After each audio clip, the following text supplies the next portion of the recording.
Muito bem, chegamos então na nossa lição de número 3 e uma lição extremamente importante, onde nós vamos falar da morte de Jesus. Então, se situando aí no nosso mapão, né, nós começamos lá no lugar da ceia Jesus foi para o Getsemane, do Getsemane Jesus foi para a casa do sumo sacerdote Caifás, da casa do sumo sacerdote Caifás Jesus foi para para o Sinédrio, né?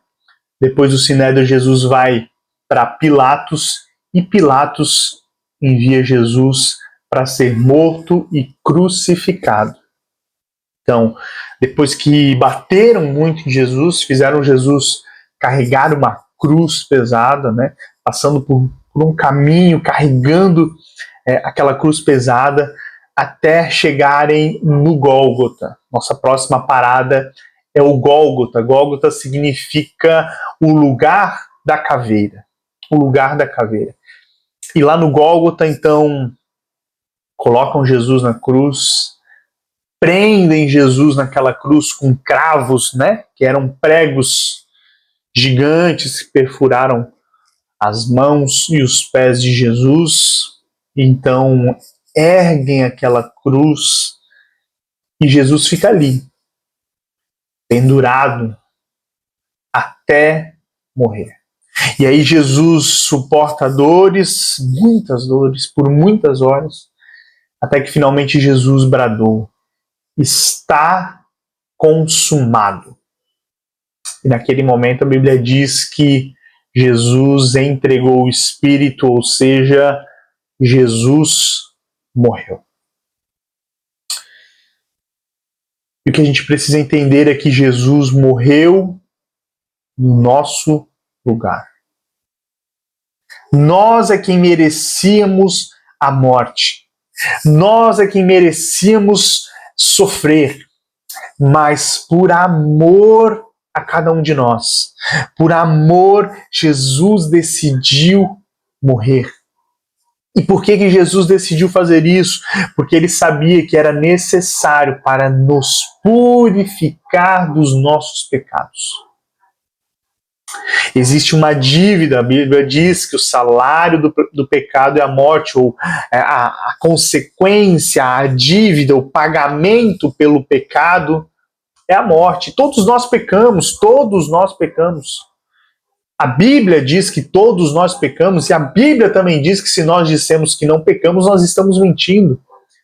E é verdade, nós pecamos, todos nós pecamos. Nenhum de nós conseguimos alcançar o padrão de Deus. Então todos nós merecemos morrer, merecemos a morte.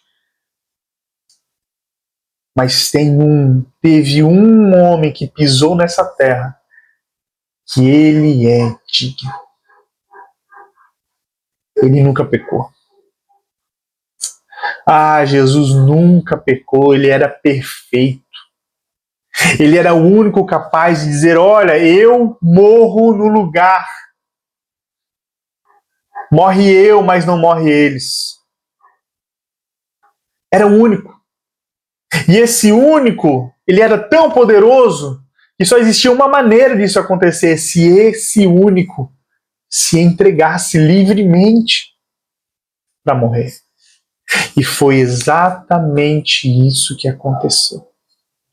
Jesus se entregou para nos salvar, para nos purificar, para pagar a nossa dívida, para tirar a nossa condenação e para nos dar acesso ao Pai.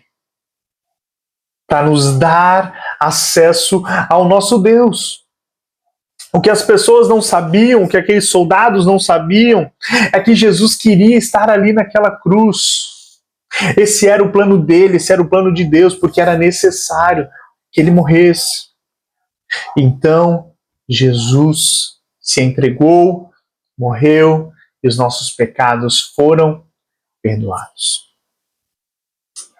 Mas a nossa história continua, e depois que Jesus morreu, existia um amigo muito rico de Jesus, um de seus seguidores, chamado José. da cidade de Arimateia. As pessoas pensam que o nome é José de Arimateia, mas não, o nome dele é José, da cidade de Arimateia, por isso a Bíblia chama de José de Arimateia. Ele pede a Pilatos o corpo de Jesus para que ele seja sepultado dignamente, né? Então Pilatos concorda, então José enrolou o corpo de Jesus em um lençol de linho limpo, né? Fez todos os procedimentos para sepultar Jesus dentro de um sepulcro novo, que nada mais era do que um buraco, né? Uma cova, uma tumba cavada na rocha, um sepulcro cavado na rocha. Colocaram Jesus lá dentro, corpo de Jesus, então eles rolam uma pedra gigantesca na entrada do sepulcro. E aí os chefes dos sacerdotes, né, eles pedem a Pilatos que coloquem guardas vigiando aquele sepulcro, porque eles tinham medo que roubassem, né, os sacerdotes tinham medo que roubassem o corpo de Jesus.